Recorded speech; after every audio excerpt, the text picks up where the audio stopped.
ওরফে প্রিন্স মামুন করে আসছিলেন আমাদের ক্লায়েন্টকে। 11/12/2023 তারিখে আমাদের এই ক্লায়েন্টের উপর অমানবিক নির্যাতন হয়েছে, ওনাকে হত্যা চেষ্টা করা হয়েছে। লায়লা আক্তার ফরহাদের যে টাকা পয়সা ছিল, ম্যাক্সিমাম টাকা পয়সা ওনার কাছে বিভিন্ন ছলে বলে কষে হাতিয়ে নেয়। এবং বৃহস্পতিবার এই মামলাতে প্রিন্স মামুনের বিরুদ্ধে পুলিশ একটা ওয়ারেন্ট জারি করেছে, নন বেলেবল ওয়ারেন্ট। তাহলে আমরা লায়লা আক্তার ফরহাদের পক্ষে আইনজীবী হিসাবে ওনার যে আইনি সহযোগিতা সেটা আমরা দিয়ে আসছি দীর্ঘদিন থেকেই। আপনারা জানেন যে ইতিপূর্বে হ্যালো দর্শক, আবারও চলে আসলাম নতুন আরো একটি ভিডিও। ইতিমধ্যেই প্রিন্স মামুনের বিরুদ্ধে মামলা করেছে তার স্ত্রী লায়লা। ইতিমধ্যেই মামুনের বিরুদ্ধে গ্রেপ্তারি পরোয়ানা জারি হয়েছে। বিস্তারিত জানাচ্ছে লায়লার আইনজীবী। দর্শক, আজকে এই নিয়ে থাকছে বিস্তারিত, কারণ আজকের ভিডিওটা অনেকটাই গুরুত্বপূর্ণ। দর্শক, কিছুদিন আগে আপনারা দেখেছেন লায়লাকে মারধর করেছে এবং মামুন তার অর্থ আত্মসাৎ করেছে, এখন তাকে ছেড়ে চলে গিয়েছে। সেই কারণেই লায়লা মামুনের বিরুদ্ধে মামলা করেছে। দর্শক, এই নিয়ে থাকছে বিস্তারিত, তার আইনজীবী কি বলছে আমরা সেই ভিডিও ক্লিপটা দেখে আসবো, কেননা আজকের ভিডিওটা অনেকটাই গুরুত্বপূর্ণ। আপনারা যারা যারা দেখতেছেন অবশ্যই ভিডিওটা লাইক করে ভিডিওটা দেখতে থাকুন। চ্যানেল নতুন দর্শক হলে চ্যানেলটাকে সাবস্ক্রাইব করে দিন। চলুন দর্শক, চলে যাই আমরা মূল ভিডিওতে। এই মামলাতে মূলত আসামি ছিলেন আব্দুল আল মামুন ওরফে প্রিন্স মামুন। ফিজিক্যালি অথবা মেন্টালি বিভিন্ন রকমভাবে টর্চার আব্দুল আল মামুন অথবা ওরফে প্রিন্স মামুন করে আসছিলেন আমাদের ক্লায়েন্টকে। 11/12/2023 তারিখে আমাদের এই ক্লায়েন্টের উপর অমানবিক নির্যাতন হয়েছে, ওনাকে হত্যা চেষ্টা করা হয়েছে। লায়লা আক্তার ফরহাদের যে টাকা পয়সা ছিল, ম্যাক্সিমাম টাকা পয়সা ওনার কাছে বিভিন্ন ছলে বলে কষে হাতিয়ে নেয়। এবং বৃহস্পতিবার এই মামলাতে প্রিন্স মামুনের বিরুদ্ধে পুলিশ একটা ওয়ারেন্ট জারি করেছে, নন বেলেবল ওয়ারেন্ট। তাহলে আমরা লায়লা আক্তার ফরহাদের পক্ষে আইনজীবী হিসাবে ওনার যে আইনি সহযোগিতা সেটা আমরা দিয়ে আসছি দীর্ঘদিন থেকেই। আপনারা জানেন যে ইতিপূর্বে লায়লা আক্তার ফরহাদের সাথে আব্দুল আল মামুন ওরফে প্রিন্স মামুনের একটা পরিণয় বা আমরা যেটা বলি প্রেমের সম্পর্ক, সেই ধরনের একটা সম্পর্ক ছিল। দীর্ঘ 4 বছর ধরে তাদের একটা সম্পর্ক কন্টিনিউ করার পরে আমরা আগে বিভিন্ন সময় মিডিয়া দেখেছি যে ফিজিক্যালি অথবা মেন্টালি বিভিন্ন রকমভাবে টর্চার আব্দুল আল মামুন অথবা ওরফে প্রিন্স মামুন করে আসছিলেন আমাদের ক্লায়েন্টকে।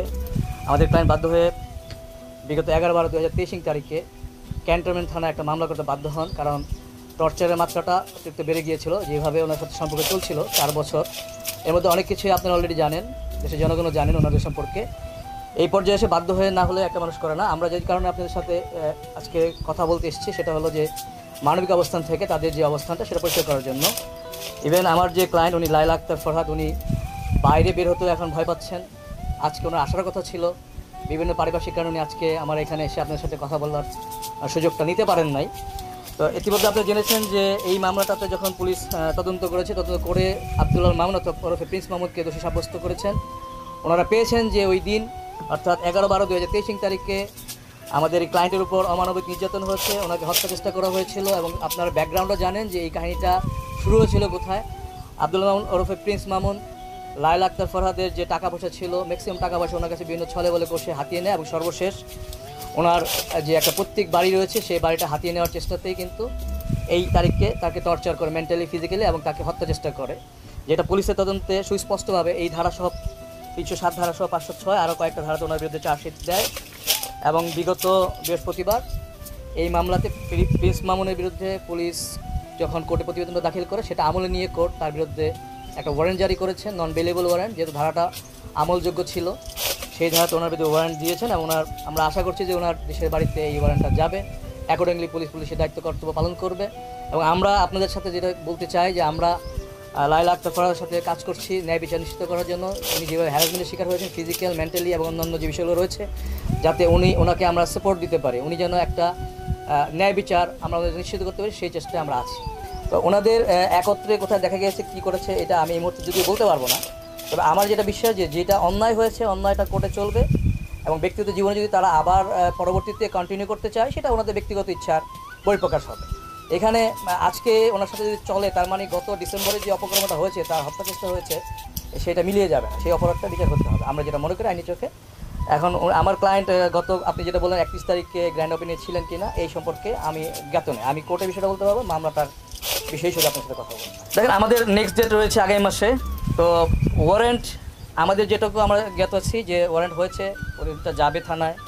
মিনওয়াইল আইনগতভাবে যতটুকু সহযোগিতা যা করার থাকে আমরা সেইটুকু করি। আর এর বাইরে যে আপনি যেটা বললেন যে ওনাদেরকে একত্রে দেখা গিয়েছে, যদি ওনাদের মধ্যে মিউচুয়াল হয় ওয়েল অ্যান্ড গুড, কারণ ওনারতে অনেক দিন ধরেই আমাদের একটা মানে চোখের মণি।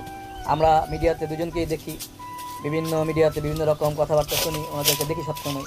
যদি দুজন মিলে যায় তাহলে আমাদের মতো আমার মতো আপনারাও আশা করছি যে এটা খুশি হবেন, বেজার হওয়ার কিছু নেই। সেই দিনও কিন্তু আবারও টর্চারের শিকার হয়েছিল। আপনারা জানেন নিশ্চয়ই বিষয়টা। এইখানেও আরেকটা জিডি কিন্তু আমরা ক্যান্টনমেন্ট থানায় করেছিলাম। এই মামলাটা যেটা আমরা এখন যেটা নিয়ে কথা বললাম, এটা 11/12/2023 ফাইলিং হয়। হ্যাঁ, অ্যাটেম্প টু মার্ডারের মামলাটা, এটাই তো মামলা আমাদের সাথে ইস্যু। কিন্তু এরপরেও যখন তারা গত ডিসেম্বরের 11 তারিখে ওই দিনের ঘটনা, টর্চারের ঘটনা ঘটে 23/3/14, আমরা 24-এ আমরা এটার জিডি কপিটা আপনাদের দিচ্ছি। কিছু না 1 বছর না, এই মামলাটা 6 মাস অ্যারাউন্ড। তো প্রতিবেদনও আসছে প্রায় 1 মাস। প্রতিবেদন আসতে পরে ডেটে সেটা কোর্টে যায়, কোর্ট বিচার করে, জানতে চায় যে এটা আপত্তি আছে কিনা। কারণ এখানে তো মোট 4 জন আসামি ছিল। 3 জনের বিরুদ্ধে পুলিশ বলছে যে আমরা তাদের ঠিকানা খুঁজে পাইনি, ঘটনা তারা ঘটায় নাই বা সম্পৃক্ত ছিল এরকম বলে নাই। না, আমি বলতে পারি আমাদের কাছে আছে। এই মামলাতে মূলত আসামি ছিলেন আব্দুল মামুন ওরফে প্রিন্স মামুন। 2 নম্বর আসামি ছিলেন মোহাম্মদ হেলাল আর মোহাম্মদ জুবাইর 3 নম্বর আসামি ছিলেন। তার মধ্যে পুলিশ তদন্তকালে 2 ও 3 অর্থাৎ হেলাল ও জুবাইরের ঠিকানা খুঁজে না পাওয়ায় তাদের বিরুদ্ধে প্রতিবেদনে উল্লেখ করে এফআরটি, যেটা আমরা বলি, তাদেরকে অব্যাহতি প্রার্থনা করে আবেদন করেছিল। তো অ্যাকর্ডিংলি আমাদেরকে জিজ্ঞেস করা হয়েছিল যে এদের ঠিকানা পর্যন্ত দিতে পারবো কিনা, যেহেতু আমরাও তাদেরকে ওইভাবে ব্যক্তিগত ঠিকানা কালেক্ট করে দেওয়া সম্ভব ছিল না। আমরা কোর্টকে বলেছি আমাদের কাছেও নাই, যার কারণে কোর্ট এককভাবে আব্দুল মামুনের বিরুদ্ধে ওয়ারেন্ট দিয়েছেন এবং পরবর্তী প্রসিডিউর জানেন ওনাকে যদি কোর্টে ধরে আনা হয় অথবা উনি স্যালেন্ডার করেন, যদি জামিনপ্রাপ্ত হন অথবা না হন, যেটাই হোক না কেন মামলাটার সামনে আগাবে। আমরা আশা করছি ট্রায়ালে আমরা একটা ন্যায় বিচার যেন নিশ্চিত করতে পারি। আপনাদের সহযোগিতা লাগবে, আমরা সহযোগিতা করবো ইনশাআল্লাহ। আমরা যতটুকু জেনেছি এখন পর্যন্ত তারা খুব ঘনিষ্ঠ ফ্রেন্ড তাদের, এবং এই ক্রাইমের অ্যাকিউজ যদি বলি আমরা পার্টনার বলতে পারি আমরা। তারা যেহেতু একই সাথে ছিল, প্রতিবেদনে বিষয়টা এইভাবে এসছে যে তারা ছিল, তাদের এই বক্তব্য বা তদন্তকালে প্রকাশ পেয়েছে, কিন্তু তাদের যেহেতু ঠিকানা পাওয়া যাচ্ছে না, আইডেন্টিফাই করা যাচ্ছে না, যার কারণে তাদেরকে অব্যাহতি প্রার্থনা করেছে পুলিশ।